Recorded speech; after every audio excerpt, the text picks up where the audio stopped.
ओम गणेशाय नमः। ओम नमः शिवाय। मैं निखिल ज्योतिषाचार्य आप सभी का मेरे चैनल पर पुनः स्वागत करता हूँ। आशा करता हूँ आप सभी स्वस्थ होंगे। महादेव की कृपा आप सभी पर सदैव बनी है।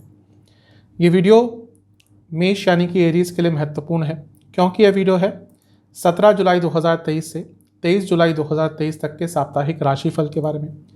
जो मेरा साप्ताहिक राशिफल होता है वो प्रमुखतः चंद्रमा की गति पर आधारित होता है। चंद्रमा नवग्रहों में से सबसे तेज चलते हैं, करीबन 2.25 दिन में अपना राशि परिवर्तन कर लेते हैं। तो स्वाभाविक है कि पूरे हफ्ते अलग अलग भावों में जाते हैं, आपके लिए अलग अलग राशियों में जाते हैं, अलग अलग ग्रहों से योग युति बनाते हैं। तो उन सब चीज़ों का आपके जीवन पर क्या प्रभाव पड़ सकता है, इन्हीं सब चीज़ों के बारे में हम साप्ताहिक राशिफल में एक चर्चा करते हैं। कहाँ से देखिए राशिफल? लग्न राशि और चंद्र राशि से अलग अलग राशिफल नहीं बन सकते। मेरा हमेशा से मानना है कि यदि आपको अपनी लग्न राशि कन्फर्म है तो लग्न राशि से देखिए। जिनको नहीं पता वो चंद्र राशि से भी गाइडेंस के लिए ऑब्जर्व कर सकते हैं। इन शॉर्ट, यदि आपका लग्न राशि या चंद्र राशि मेष है, आपके लिए राशिफल है गाइडेंस के लिए। तो शुरुआत करते हैं इस महत्वपूर्ण राशिफल का। 17 जुलाई की शाम करीबन 8-9 बजे के आसपास चंद्रमा राशि परिवर्तन करके आपके चौथे भाव में आ जाएंगे, कर्क राशि में, और 20 जुलाई सुबह के करीबन 10 बजे तक उनका गोचर यहीं पर रहेगा। चौथे घर के चंद्रमा उन पर कारको भावनाशय दोष लग जाता है। दूसरा, ये जो चंद्रमा है ये अमावस्या के चंद्रमा होंगे, तो थोड़ा सा इमोशनली ये जो समय है हफ्ते का शुरुआत वाला थोड़ा सा कष्टकारी रहेगा। नेगेटिव थॉट्स आएंगे, घर में थोड़ा सा माहौल अजीब सा रहेगा, एक दूसरे से बातचीत ढंग से नहीं हो पाएगी, उच्चाट सा माहौल रहेगा। और ये जो कारको भावनाशय दोष होता है ये माता जी की सेहत के लिए अच्छा नहीं होता, और क्योंकि अमावस्या योग भी बन रहा है तो इमोशनली भी आपके लिए बहुत ट्रबल सम टाइम रहेगा। छोटी छोटी चीज़ों पर निराश हो जाएंगे, आगे के बारे में नहीं सोचेंगे पर पीछे के बारे में सोचना आप शुरू कर देंगे। तो थोड़ा सा अपनी मानसिक स्थिति पर कंट्रोल कीजिएगा। जब भी अमावस्या होती है और वो भी चौथे भाव में आपका योग बन रहा है तो इमोशनली थोड़ा सा मुश्किल समय हो ही जाता है। धैर्य दिखाइएगा, जल्दबाजी में कुछ मत कीजिएगा, शब्दों का उपयोग कम कीजिएगा। क्योंकि यहाँ पे बुध के साथ युति है जो छठे घर के भी स्वामी है, तो थोड़ी फ्रस्ट्रेशन भी बढ़ेगी। वैसे भी चंद्रमा बुध जब साथ में होते हैं तो चंद्रमा थोड़े से परेशान हो ही जाते हैं, और अमावस्या योग भी है जो उसमें और घी का काम कर रहा है।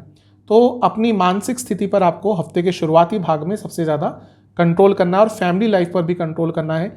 ऐसी सिचुएशन उत्पन्न हो सकती है जहाँ पे लड़ाई झगड़े हो सकते हैं, आपको बस उस सिचुएशन से अपनी फैमिली को बचाना है। एक सबसे अच्छी चीज़ यह है कि बृहस्पति से केंद्र में है तो गजकेसरी योग बन रहा है, यहाँ से थोड़ा सा शुभता अवश्य आएगी, लेकिन फिर भी ध्यान रखिएगा। नवामसा कुंडली बता रही है कि घर में बहस का माहौल रहेगा, और अपने कुछ निर्णय जो आपने बीते समय में लिए हैं उसको लेकर थोड़े निराश रहेंगे। दशांशा कुंडली बता रही है कि सरकारी जॉब करते हैं तो समय अच्छा है। जहाँ तक लव लाइफ की बात है, सब कुछ ठीक है पर एक बैलेंस की कमी रहेगी, कंटेंटमेंट की कमी रहेगी, और वो अवश्य तंग करेगी। जहाँ तक वैवाहिक जीवन की बात है, जजमेंटल कमेंट से बचिएगा। मजाक में कही हुई कोई जजमेंटल कमेंट बहुत भारी पड़ सकता है। सेहत के हिसाब से यही कहूँगा कि जिनको डायबिटीज़ की प्रॉब्लम है, आंखों की कोई दिक्कत रहती है, दांतों की कोई दिक्कत रहती है, उनकी परेशानी बढ़ेगी। स्टूडेंट्स के लिए बहुत शुभ समय है। बस एक चीज़ कहूँगा कि अपने स्किल्स को और बढ़ाइए, वो कम्युनिकेशन स्किल्स हो या कोई और स्किल्स, आगे चलकर उनका उपयोग होने वाला है। जहाँ तक सर्वाष्टक की बात है, आपका धन स्थान अत्यंत बली है, तो हाँ, यहाँ से कन्फर्म है कि धन के संबंध में हफ्ते के शुरुआती भाग में कुछ अच्छा हो सकता है। 20 जुलाई सुबह के करीबन 10 बजे के आसपास चंद्रमा आपके पंचम भाव यानी कि सिंह राशि में प्रवेश कर जाएंगे, और 22 जुलाई रात के करीबन 11 बजे तक उनका प्रवास यहीं पर रहेगा। चंद्रमा का पंचम भाव में आना अच्छा ही होता है। केंद्र के स्वामी त्रिकोण में जा रहे हैं, राजयोग बन रहा है। इसके साथ ही यहाँ पे शुक्र चंद्र की युति हो रही है जो बहुत अच्छा है। क्यों? क्योंकि शुक्र आपके धन स्थान के स्वामी है और चंद्रमा आपके केंद्र के स्वामी है, ये धन योग बन जाता है। और यहाँ पर मंगल के साथ भी युति हो रही है, और मंगल लग्न के स्वामी है। तो जो हफ्ते के शुरुआती भाग में अनिश्चितता आई थी वो बेहद हद तक कम होगी, सकारात्मकता आएगी। आप खुद देखेंगे कि जो शुरुआती 2-2.5 दिन है जहाँ पर नेगेटिव आप फील कर रहे थे, जैसे ही ये समय आएगा यानी कि 20 जुलाई की सुबह का, आपके अंदर एक सकारात्मकता की अनुभूति होगी। आप चीज़ों को पॉजिटिवली देखना शुरू कर देंगे। ये अपने आप में लक्ष्मी योग होता है, क्योंकि शुक्र मंगल अपने आप में धन योग होता है, और चंद्रमा का उनको ज्वाइन करना यानी कि उस योग को एक्टिवेट कर देना, और पंचम भाव में लक्ष्मी स्थान में ये सब कुछ हो रहा है। यानी कि पैसा भी आ सकता है, पैसे कमाने के आइडियाज़ भी आ सकते हैं, शेयर मार्केट आदि से पैसा कमाने के लिए, लाभ कमाने के लिए सब कुछ बहुत अच्छा समय है ये। इवन नया रिलेशनशिप भी स्टार्ट हो सकता है। तो बहुत सकारात्मक समय आपका हफ्ते का मध्य भाग जो है वो रहेगा। बस एक चीज़ कहूँगा कि ओवर एक्साइटमेंट से बचिएगा और ज़्यादा डेस्परेट कोई कदम मत उठाइएगा। नवांशा कुंडली बता रही है कि कॉन्फिडेंस वापस आएगा, खुशियाँ वापस आएंगी। दशांशा के हिसाब से यदि आप सरकारी जॉब करते हैं, मैनेजमेंट संबंधित कुछ करते हैं, फाइनेंस संबंधित कुछ करते हैं तो लाभ होगा। जहाँ तक लव लाइफ की बात है, यहाँ पे जैसा मैंने कहा नया रिलेशनशिप स्टार्ट हो सकता है, लेकिन जो लोग ऑलरेडी रिलेशनशिप में हैं, थर्ड पार्टी सिचुएशन उनके लिए उत्पन्न हो सकती है। वैवाहिक जीवन अच्छा है, प्लानिंग के लिए अच्छा समय है, एक दूसरे को समझ पाएंगे। जहाँ तक सेहत की बात है, यदि आपको हड्डियों से संबंधित कोई प्रॉब्लम है तो दिक्कत बढ़ेगी और इनडाइजेशन बहुत तंग करेगी। स्टूडेंट्स थोड़े से इमोशनल ज़्यादा रहेंगे। आपको यही कहूँगा कि अपने से बड़ों से बातचीत करके जो भी प्रॉब्लम, जो भी चीज़ें आपको तंग कर रही हैं उनका सॉल्यूशन ढूंढ लीजिएगा। वैसे समय अच्छा है स्टूडेंट्स के लिए। सर्वाष्टक में आपका तीसरा भाव अत्यंत बली है, तो ठीक है, हो सकता है हफ्ते के मध्य भाग में आपके यात्रा के भी योग अचानक से बन जाए। 22 जुलाई 2023 रात के करीबन 11 बजे चंद्रमा आपके छठे भाव में आ जाएंगे और सप्ताह के अंत तक यहीं पे रहेंगे। अब चंद्रमा का छठे घर में आना थोड़ा अच्छा नहीं माना जाता। कोई अटका हुआ कार्य भले ही पूरा आपका पूर्ण हो जाए, धन के लिए भी अच्छा होता है, लेकिन मानसिक रूप से ये समय अच्छा नहीं होता। देखिए, चंद्रमा की जब भी हम बात करते हैं तो मनः स्थिति की बात आती है।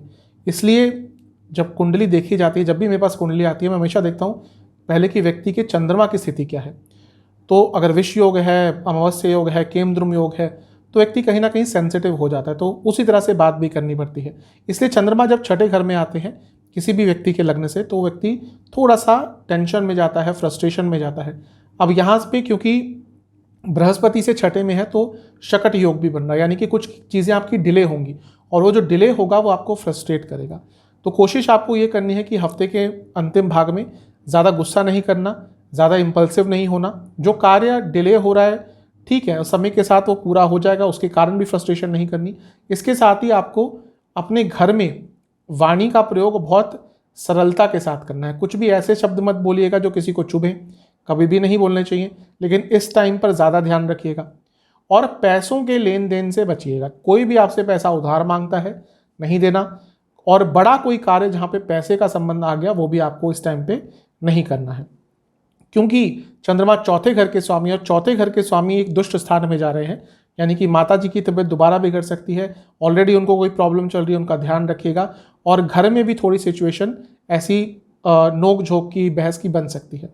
ध्यान आपको रखना है हफ्ते के अंतिम भाग में। नवांशा कुंडली यह बता रही है कि थोड़ा सा नेगेटिव आप सोचना शुरू कर देंगे और उसके कारण आपके पूरे व्यक्तित्व पर एक नेगेटिव प्रभाव पड़ सकता है। हफ्ते का अंतिम भाग थोड़ा सा अनिश्चितता लेकर आ रहा है, थोड़ी सी नकारात्मकता लेकर आ रहा है।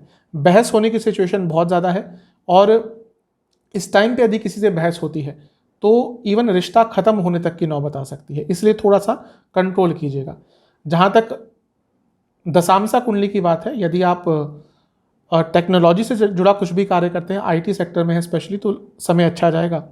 लव लाइफ में बहुत तोल मोल कर आपको आगे बढ़ना है, तोल मोल कर शब्दों का उपयोग करना है। कुछ भी एक्साइटमेंट में आकर बोल दिया, कोई कमिटमेंट ऐसी कर दी जो बाद में नहीं कर पाएंगे तो फिर पछताएंगे। जहाँ तक वैवाहिक जीवन की बात है, दूरियां आती हुई दिख रही हैं हर लेवल पर, वैचारिक मतभेद बहुत बढ़ जाएंगे। सेहत की जहाँ तक बात है, किडनी की प्रॉब्लम तंग कर सकती है और हार्मोनल डिसऑर्डर्स तंग कर सकते हैं। जहाँ तक स्टूडेंट्स की बात है, समय ठीक है, बस थोड़ा सा ओवर कॉन्फिडेंस बढ़ रहा है। अगर कोई एग्जाम आपका इस टाइम पे पड़ता है तो अधिकतम आपके रिजल्ट अच्छे ही आएंगे उसमें। सर्वाष्टक के हिसाब से आपका लाभ स्थान अत्यंत बली है, तो ठीक है, हफ्ते के अंत में भले ही आपको धन का लाभ हो जाए, लेकिन जो मैंने नेगेटिव चीज़ें कही हैं उनका ध्यान रखिएगा। उपाय के स्वरूप में आपको बजरंग बली को 3 सरसों के तेल के दिए अर्पण करके हनुमान चालीसा का 3 बार पाठ करना है। आशा करता हूँ कि वीडियो आपके काम आएगी। चैनल पे यदि आप नए हैं सब्सक्राइब कर लीजिए, वीडियो को लाइक कर लीजिए। आप सभी से मैं मिलूंगा अगली वीडियो में, तब तक के लिए ओम नमः।